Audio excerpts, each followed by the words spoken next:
Hi, I'm Sharan Maini. I am one of the promoters at Veira Group. The company is currently involved in the manufacturing and development of LED televisions, washing machines, air coolers, and a lot of audio products as well.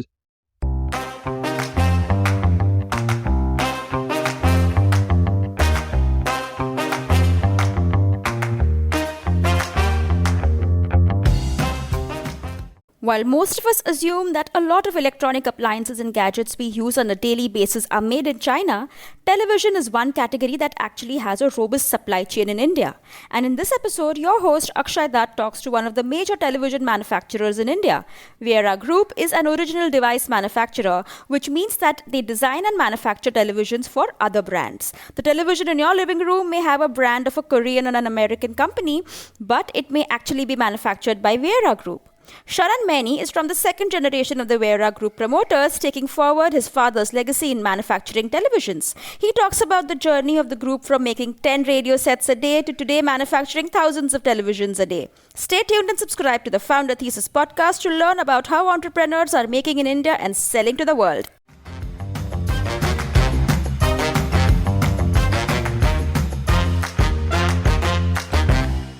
My father, he started this way back. We used to he started with making audio cassette players at that time. But how did he Um, start? Like, how did he get the money to start? I think, at that time, money was a crisis for everyone. So I think he took some loans from multiple people, started very, very small with a audio cassette players were made in a small room. And even making 10 pieces a day was a big deal at that time. Mm.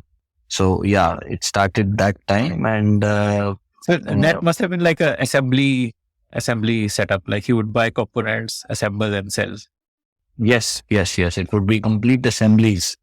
The components, the dies, the metal parts usually were bought. And as I said, making even 10 pieces was a big deal at that time. It started with making 2 pieces a day, and 10 pieces Wow. became a big deal in the span of 2-3 months. Mm. So, yeah. And like from there, how did he scale it up? Like from that one room where he was doing 10 pieces a day? Like, So I think, things got much more scaled up once India opened up. As the demand increased, my father also set up a factory But where audio whom was he players were made. selling to? Was he like, We had our own brand. It's called Iconic. That brand still exists. And so, with that own brand, the multiple distributor and dealer networks across India were taking the products, liking the products, and still there are a huge audience who still want that brand in the states of Maharashtra, Gujarat, where that confidence of the product still exists. So, Okay. yeah. Okay. And like, by when did he earn enough, or was he making enough monthly revenue to invest in a factory? Like, when did that transition happen from? I think the factory was taken on rent to start with.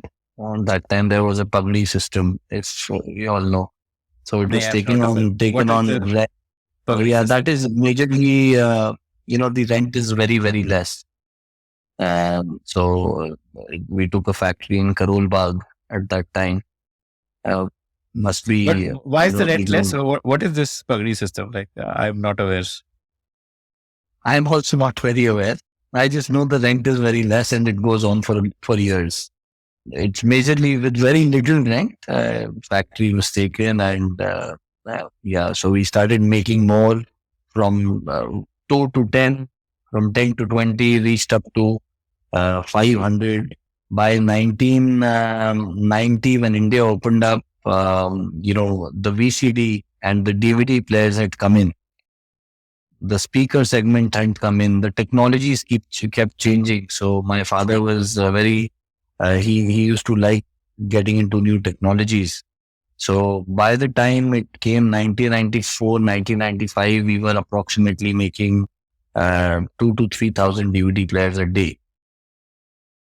So yes, the consumer demand increased. The way of selling increased. We were making for multiple brands also at that time, and that is what the business has grown even today. That's what we are doing even today.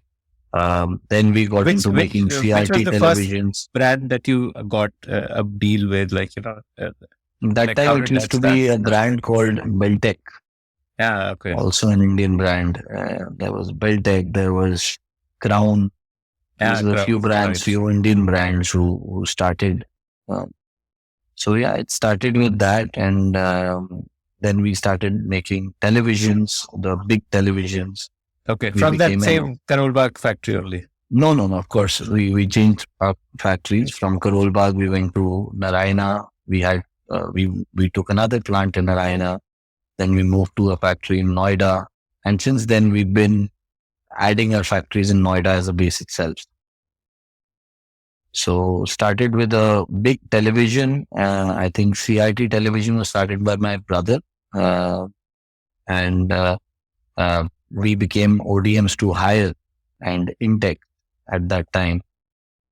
And the What televisions is also, this ODM word? What does that mean?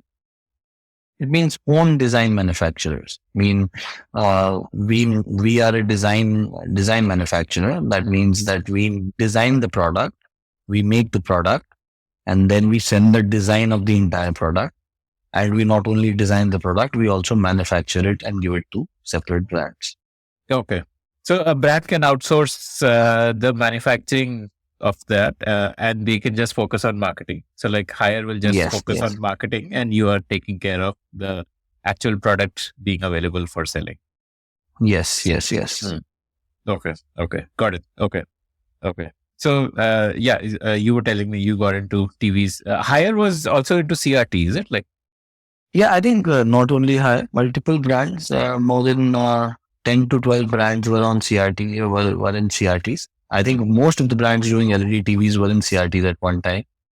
So we were a major manufacturer for CRTs. And so I guess then like that was Hire would be importing LED from China and CRT would be getting made in India, something like that.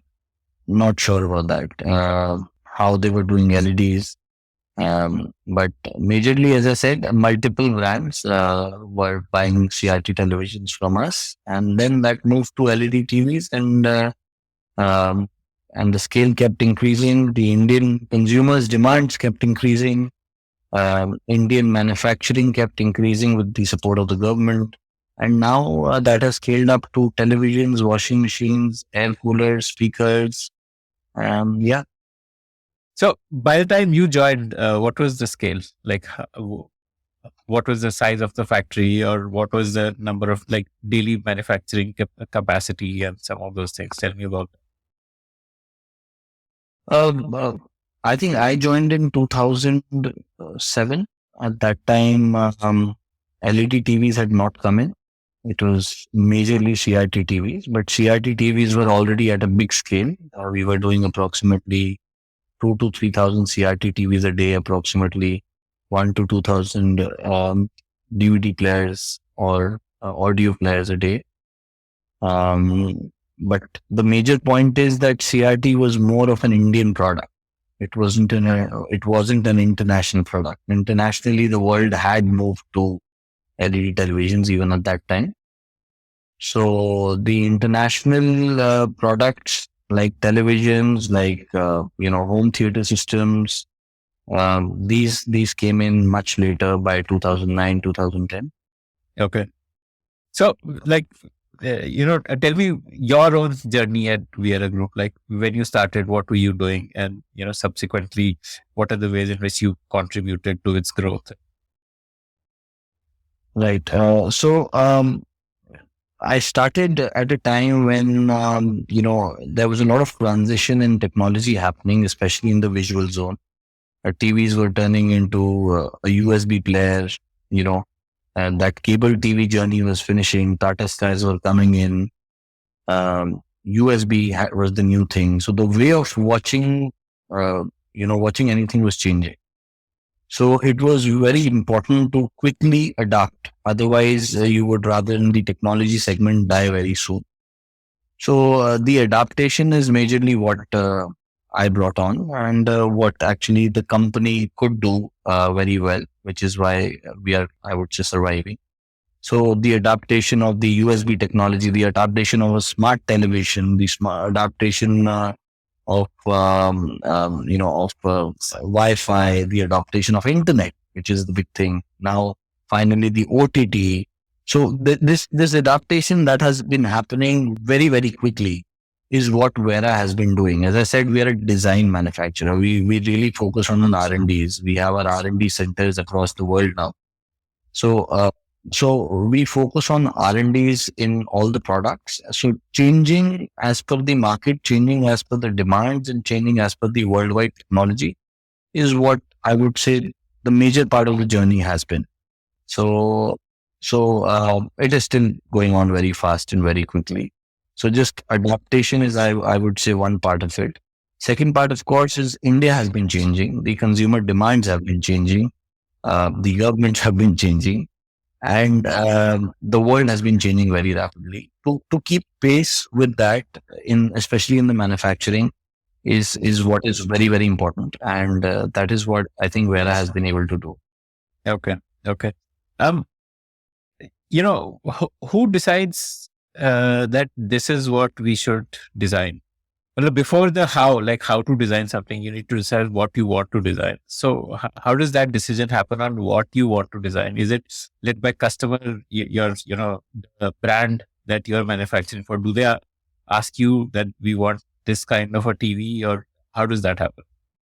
See, in the journey, you find all kinds of customers and brands. Some customers are majorly more skeptical about the new technology, because new technology can also become a loss-making technology itself. There has been, if 10 new technologies come, more than 5 fail. So you have to actually step into the right technology for the right customers. So majorly the point is that we have to adapt to new technologies. Mostly we have to choose the right technologies. Once we do that, once the design has been completed, then we actually push it to the brands. And once we push it to the brands, if it is a success for any brand, it is a combined success for us and the brand. So as Vera, we would try to get into at least 70% of the new technologies, especially as per the market. Indian market does not, if there are 10 technologies, does not mean that Indian market would need all the 10. We have to see the consumer needs, the consumer demands. And of course, we have the top 3 or 4 in the international segment who we can actually look at and say, okay, this is the technology we should focus at. So that's what we've done. Yeah. Okay. So you would make a prototype, show it to your customers, and based on which customer likes what, then it goes into manufacturing. But first, prototyping is something you do at your risk, basically. So I think depends on the technology and how we are confident on the technology. If the technology, we are not ourselves very confident, we would only do prototyping. But if we are very focused on a technology, we would not only do prototyping, we would complete the whole product. Also make sure that it's marketed well. So a lot of marketing that you see around you has been created by the manufacturers itself, because manufacturing segment is what everyone wants to work on. I want to zoom into some of the things you said. Like you said that out of 10 technologies, 5 of them fail. Give me examples to help me understand, like in let's say the TV space, what technologies failed, technologies that... Well, you've seen a lot of technologies. 3D televisions came in, wasn't really a success. And there was curved televisions, which came in, wasn't really a success. These are few of it. Then there was technologies with inbuilt set-top box. So these are just few of it. Then I can keep going on. So technologies also change. This is something that you can actually notice visually. Otherwise, if you actually see the LED TVs today, it started with LCD television. Yeah, so that technology also, I wouldn't say that failed, but that technology eventually changed. for That was the betterment. migration phase, like Yeah, to but upgrading change it for to. betterment, and this Yeah. upgradation keeps happening. And while this upgradation happens, there are multiple options to get into. There's DLED, there is OLED, there is QLED, there is 4K, 8K, then mini LED, micro LED. There is so much in this. So it is just that which is the mass volume product, which is the niche product, which is the product which will not work in your country, and which is the product that you actually need to focus on. So a combination of all this is actually what drives the entire manufacturing segment. As a manufacturer, we cannot do something which will only produce 100 pieces a month. We would need to produce something that can produce 10,000 a day, which will create demand for 10,000 a day. Right. So we need to actually look at the market, the technology, the demands, as well as the supply sources. Okay. What are the supply sources? What do you mean by supply sources? Like the LED panel itself? So LED panels are made out of cells, open cells, what we call it. Now, these open cells are made by only 5 to 6 manufacturers across the world. What does an open cell look like? What is an open It cell is like? it is pure glass. It is just a glass with silicon inside, with chips inside. So this is done by only 5 to 6 manufacturers across the world, and to create relationships with these 5 to 6 manufacturers in the world, you hear about semiconductor shortages all the time. To make sure that you have the right supply sources in electronics is very, very important, which is what helps you drive technology, which is what helps you keep up with the pace of technology. So yeah, as I said, the right sources, the right design houses, the right relationships, all together drive the technology business. Okay. And these are like mostly in China, these open cell manufacturers. You see, it is a mix of everything. Today, if you see smart televisions, the software and the OS is controlled by US. Yeah, Google, Amazon. Then there is Korea, LG. The hardware, on the other hand, is controlled by China, while the semiconductors is quite a lot controlled by Korea and Taiwan. So it is a mix of all. You can't really say that it is China. China, of course, controls the hardware of the world today, while US controls the software. So yeah, it is. The magnitude is very big when it comes to the supply sources. Okay. Can you help me understand what are these different types of LED technologies that you spoke about? And like, which technology is suitable for what kind of use case? So India is country is quite practical, I would say. The volumes come out of anything which is the right price with the right technology. So I would say a normal HD television, which is 32 inches, still drives more than 50% of the LED TV market. While then the market keeps changing to 4K, which again drives approximately the rest of the balance. I think only the top 5 or 6% goes on to the other technologies, which are much higher and expensive. Out of that, also a major share is taken by the top 3 brands in the world, because it is for that niche. So the 2K and the 4K segment of HD, Full HD, and the 4K segment UHD drive more than 85 to 90% of the sales. Okay. So Full HD is 2K and UHD is 4K. HD and Full HD is 2K, and UHD is 4K. Okay, got it. But you were speaking of like OLED, micro LED. What are these things like? This is the future. I think the technology is something that the older technology dies and the new technology becomes cheaper and eventually becomes the mainstream. So the future is even more clarity. You see, when you used to see the big CRT television, the clarity was much lower than what it is today. So the clarity will keep increasing. It will become more and more lifelike. That is what television is all about. And just making it more and more lifelike is what the world is working on, so that it seems more real. The entertainment seems more real, be it gaming, be it visual effects, be it anything. There is Dolby, there's so much.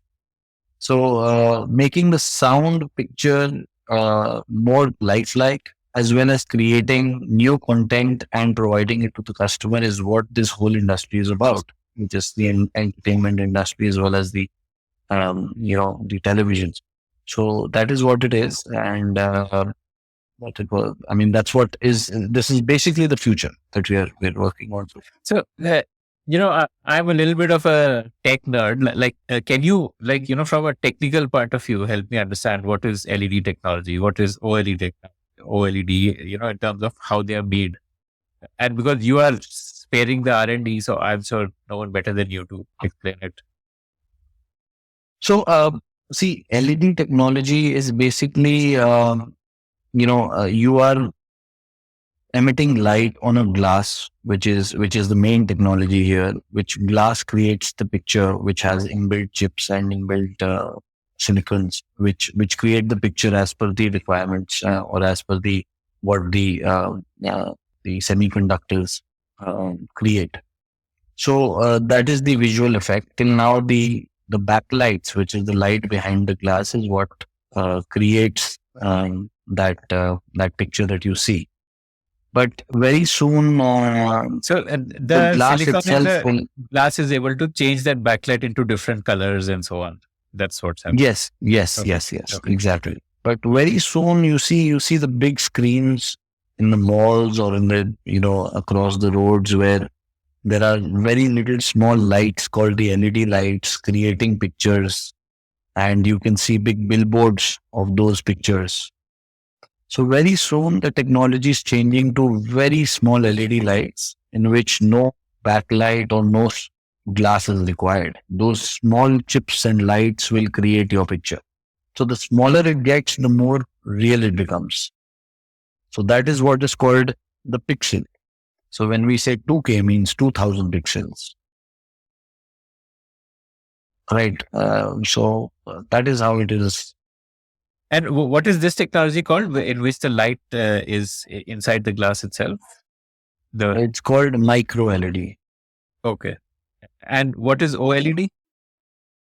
So OLED is the technology from LG.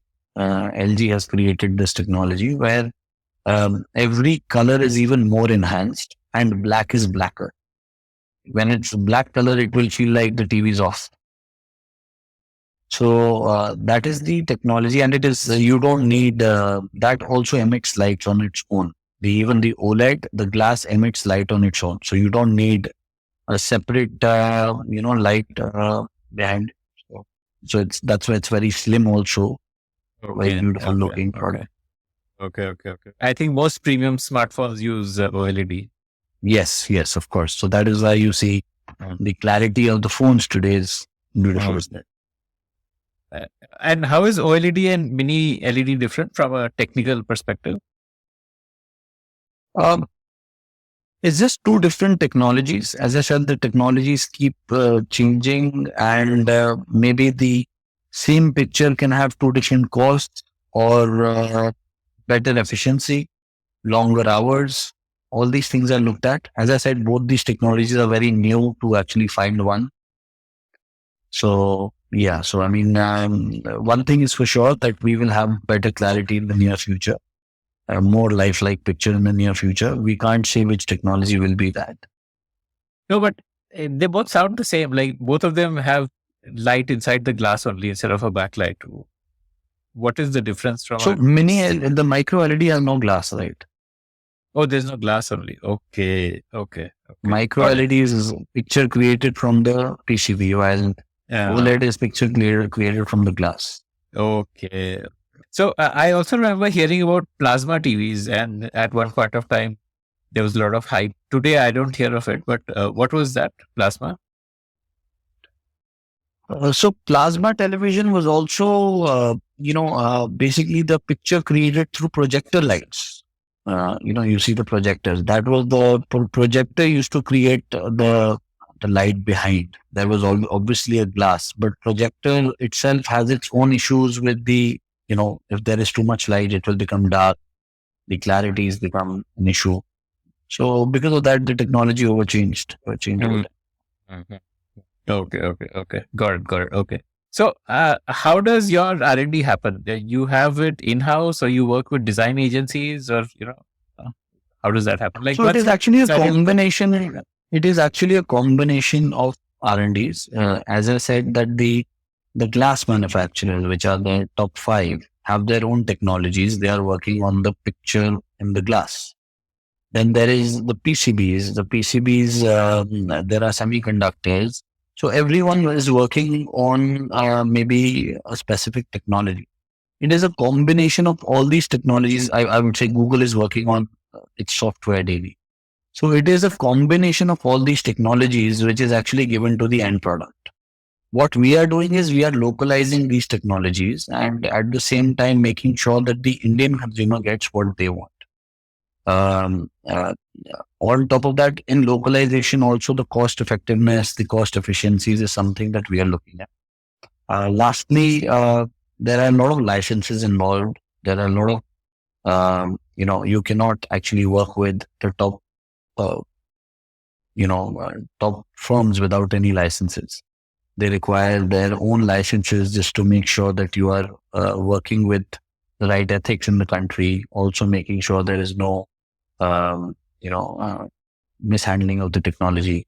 So working with all these aspects together is what we do and what our R&D actually does. Working in tandem with these people,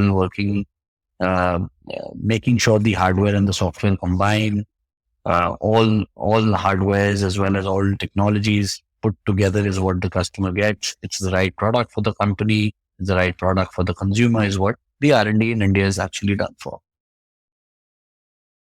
Of course, as I said, the R&D is available. The R&D centers are available across the world.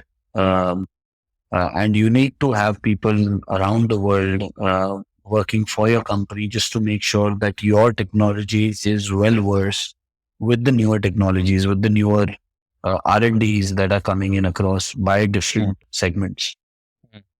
So, like these would be like these R&D centers would be like design agencies with whom you would have a Design, there, relationship. there are design agencies. We have our own design houses also across different parts of the world.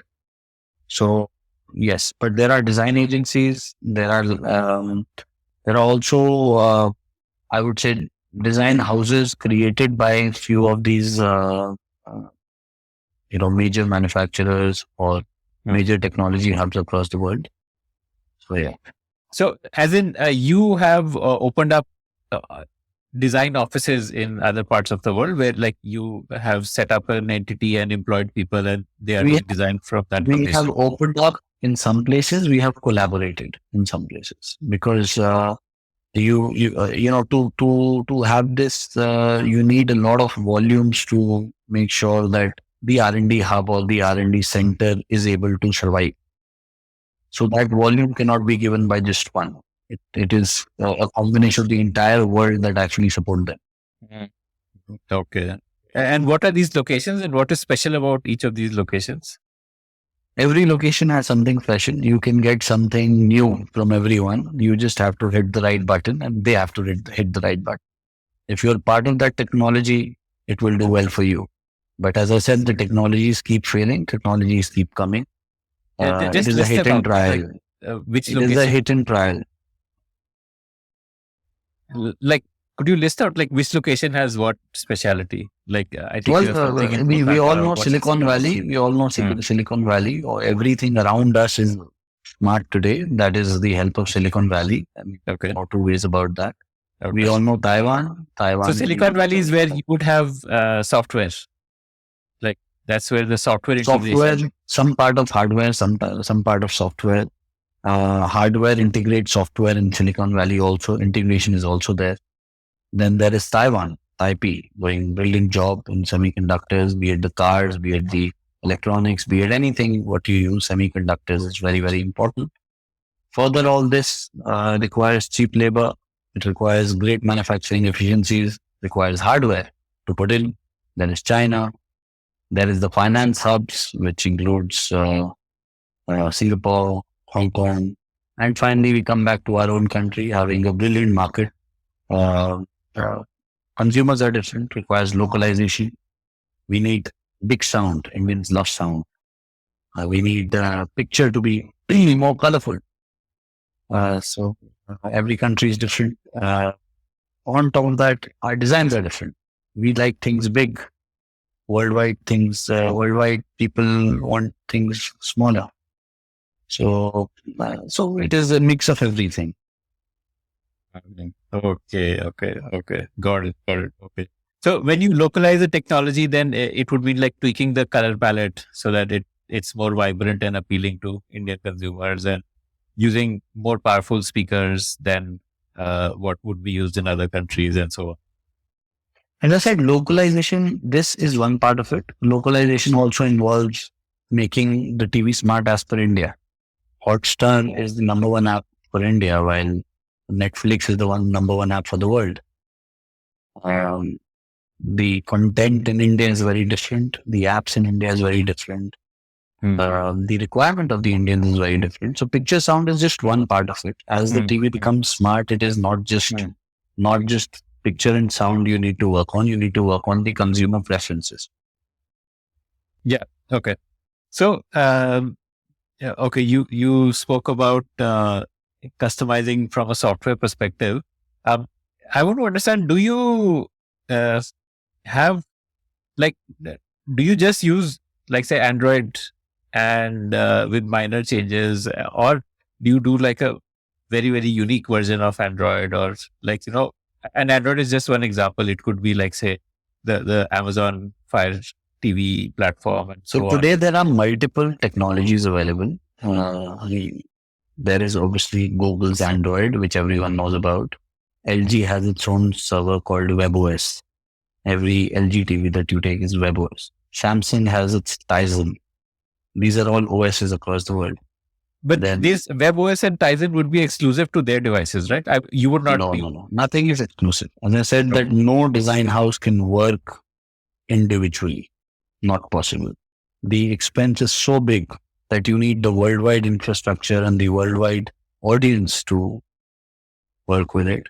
And there is Fire TV. You have the Fire Sticks. So much. I mean, the extent of how much technology there is in the world. I'm just talking about the top few. There are more than hundreds. Yeah. So every country requires something different. Roku TV, maybe you haven't even heard of it, is number one in the US. Is not even existent in India. So every country, as I said, requires different aspects.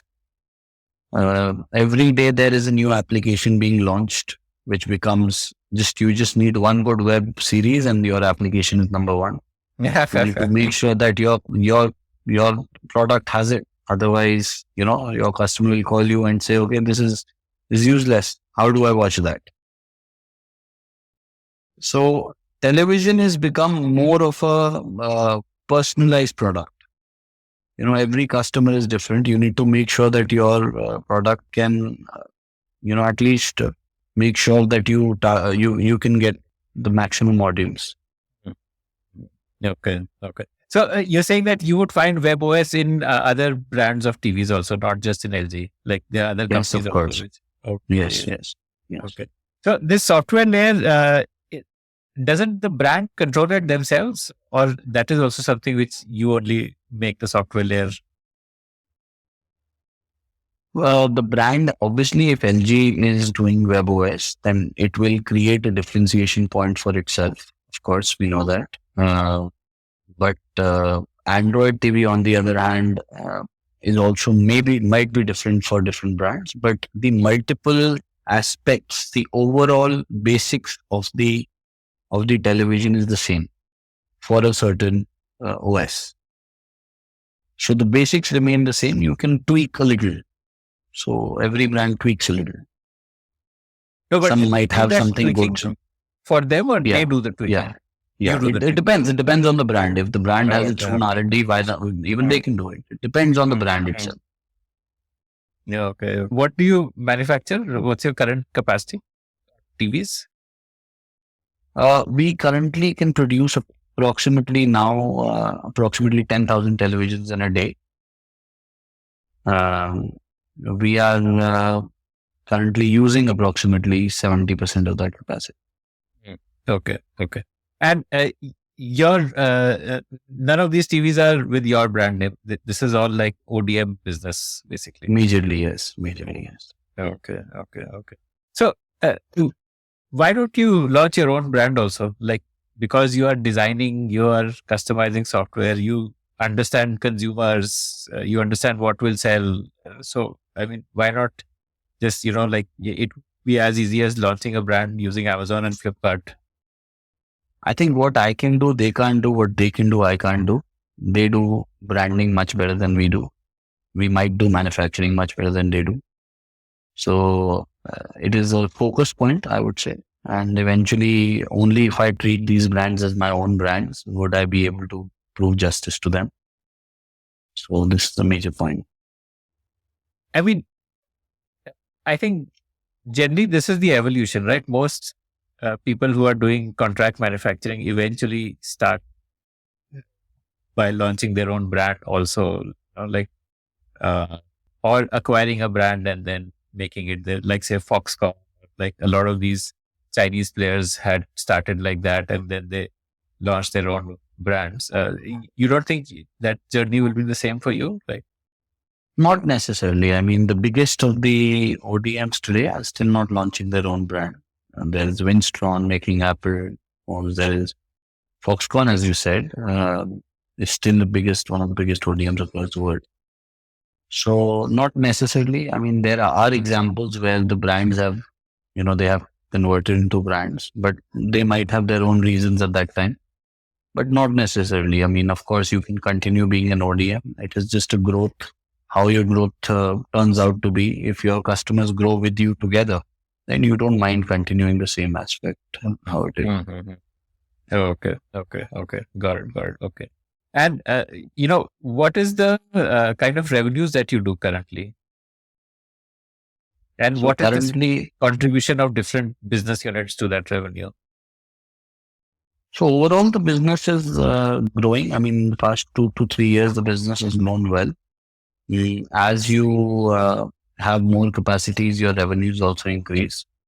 The company is approximately, we are expecting the 2022-23 financial year to close at approximately 1,000 crores. And if we do that, we'll be growing by approximately 70 to 80% compared to last year. Wow. Okay. And this is on the back of investments in more capacity, like you have. More capacity, more demand, things being more localized, and of course, business converting from China to India. Right. So What multiple percent? reasons. Okay. What percentage of this 1,000 crore is going to be from TVs? 80%. Okay. So, and what does the remaining 20% include? Includes washing machines, air coolers, audio products. Hmm. So, like, just give an overview of like in washing machines, what's your capacity? What kind of machines do you do? And so on. Like, So we are very new in washing machines. We've started around 2 years back. We are doing semi-automatic washing machines. India has a huge demand for semi-automatic washing machines. It's still a very, very semi-automatic growing means segment. top loading. That is semi-automatic, right? Semi-automatic means the one with the separate dryer and a separate Two washer, tubs. two Got it. types. Okay. So that is again the India specific model, I would say. India still requires its help to washing. People come to wash clothes. Might be fully automatic, or the front load will be a little more technical for the The for cleaning some stuff. segments of the market. Yeah. Yeah. So that is why that is still the core, caters to more than 50% of the market today. Market keeps changing, of course, but we are catering to that market right now, and that is the mass market. And very soon we are planning to grow in this as well, just like we did in LED. And what's your capacity here, like for washing machines? We do approximately 2,000 a day. And why did you choose washing machines as a area to get into? I think it's a well integrated product. The supply sources are very similar. The sales side is similar. So for the company to it was also one of the major points where the consumers or the customers or our clients had this demand from us. Okay. So, Okay. yeah. Got it. Okay. Okay. And what are the other products? You said air coolers. Yeah. Air coolers is Okay. something we are doing for a long time. The product is, something that the Indian consumers have in the mass market. It is a very Indian product. Yeah. Yeah. Suffices to the demand of a lot of consumers here. So yeah, that is also an important segment. Audio segment is again It's the air not a cooler. new What segment. is the capacity here, or what's the units? And this would be seasonal. It is a business, right? seasonal product. Yeah, it's a seasonal product. During season, we can cater to approximately. We do approximately 100,000 air coolers in a season. Wow. And this is like that plastic body air cooler. Yes, of course. The more modern Not the style. metal one, not the metal one, the plastic. Okay.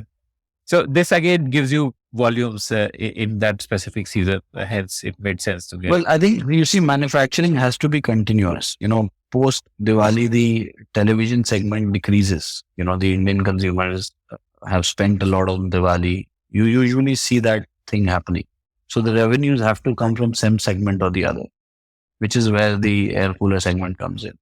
Okay, got it. Okay. And this is for those, I don't think any of the TV brands are selling coolers also, right? You would probably have a different set of customers here. No, multiple are. Oh, okay. Many are. Okay, got it. And tell me about audio products. So this is like the home theater kind of a thing. Yeah, it is more like speakers, I would say, keeps changing. Sometimes becomes Bluetooth speakers, sometimes becomes trolley speakers, sometimes become 2.1s, 5.1, sometimes become DJ speakers. Keeps changing. This market is very, very fast evolving. Currently, I would say we are sticking on to the trolley speakers, which have batteries inside, karaoke, complete entertainment systems is what we are catering. Okay. So a trolley system is like a big box in which you can plug in a USB, plug in a mic, and all of those. Yeah, Bluetooth, mic, USB, everything. Yeah. Okay.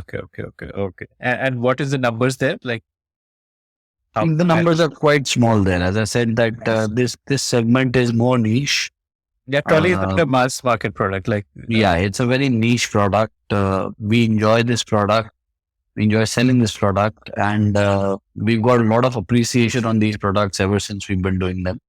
So India is still not a very big market for this, but I think things will change because worldwide this market is good, and I think very soon even India will get this market. But I mean, I'm guessing that a personal speaker would sell more than this. No, this is not exactly a Of course. speaker, no? This would be Personal speakers is the AirPods, the hearables. These things have or even like this size speakers, like for your room. Yeah. Of course. So we are actually, if you see as a product, we have not really been involved in very small products. We've always been involved in bigger, more bulky products. So that is why this is one part of it. Of course, we've been asked this question many times because it is eventually a speaker, but currently this is not the case. Right, you're more geared for producing big products than small products. Yeah. Yes. Also, smaller products, the localization is also a little hard. It is a little difficult and different because these things get imported very easily. Yeah. Yeah, so the volumes might not come in the country. Although that is not the case, the government is doing a lot about it. But that is one of the. Okay, got it. Okay. So how do you fund your expansion? Because I don't think you've raised any money from investors, yes, right? We haven't. Yeah. Okay, so how do you fund the expansion? As the business has been growing, the limits for the company have also grown with the banks. The banks have supported us well. Banks do not mind supporting companies that are growing well. Funding comes in when you need something extraordinary or the risk might be divided between 2 to 3 people. Here we haven't faced that as yet. Maybe when exponential growth comes in even further, we might need that in the future. But currently, we've got the support from the bank, and we've been able to fund that ourselves as well. And what's the long-term vision? Like, do you want to go for an IPO eventually, or like? Of course, I think it is not possible for a business to grow over a certain level. You have to go for an IPO, but I think it seems quite far right now because as I said, that the continuous growth is what will drive an IPO. Currently, the growth is very, very, it's just started to grow at this level. The Indian manufacturing has been in the spotlight for some time now. If it remains the same, I think you will see a lot of IPOs coming in the Indian manufacturing segment. Mm-hmm. Okay. And are you profitable? Like at this 1,000 crore revenue, what will be your EBITDA margin? EBITDA keeps changing. It's electronics, of course. You would understand. It's electronics, so EBITDA keeps changing. Sometimes it's good, sometimes not so good. Yes, but we've never been at loss. We've always been profitable. Okay. So I guess you could be like going for an IPO soon, also, right? 1,000 crore top line, EBITDA positive. A lot of these check boxes are there. The Indian investors have a lot of options today. You have to have a good moat, a strong background, as well as enough to offer to the Indian investor to have a good IPO. Of course, you can have an IPO, but to have a successful IPO, you would need much more. We're working on that. I think things will take a little time, but yes, that is eventually going to happen. Okay. And what is your moat as a group? So I think, as I said, that designing, localization, the Indian manufacturing, we've been here for a while. At the same time, our client base, customer base, all this together will create the moat for us. The biggest point and the biggest moat for technology always will be the trust that you gain from your customers, your consumers, and your products. Because this is a technology product, quality is very, very important. If once your quality fails, you are back to zero. The biggest moat is obviously the quality of the products you make, and that's what we focused on. So how do you maintain quality? Are you using some sort of software and technology solution for that? Or what is your way of quality control? So we have just invested approximately 200 crores on our new plant, which involves a lot of quality checking equipments, a lot of testing equipments, complete new labs, R&D setups, of course, manufacturing facility, which has its own quality infrastructure, manufacturing infrastructure. It is not only making 10,000 televisions a day. It is making those 10,000 televisions a day with the right quality, with the right testing, with the right infrastructure. So that is what we've invested in. So yes, so that is what it is. You said you provide marketing support. What do you mean by that? When I say marketing support, means marketing for the product. What is, you might get a watch, but as a brand, if you're not making it, you would not know what is something to market in the watch. Okay. Right. Okay. What is the technology you need to market, and how do you market it? You see, if, for example, you are the one making these headphones that you're wearing today, then you know what is different in that product. And you yourself will market the differentiation point. Of course, the brands will market it even more and market much more things around it. You see, look at Apple today. It's just marketing the iPhone 14's camera, right? Nothing else. It's just marketing the iPhone 14's camera because it's absolutely, that is where it has invested in its technology. Mm-hmm. Got it. So you give them content that content. Hmm. We give them the technology, at the same time we give them the content on how and where to market. And that brings us to the end of this conversation. I want to ask you for a favor now. Did you like listening to this show? I'd love to hear your feedback about it. Do you have your own startup ideas? I'd love to hear them. Do you have questions for any of the guests that you heard about in this show? I'd love to get your questions and pass them on to the guests. Write to me at ad@thepodium.in. That's ad@thepodium.in.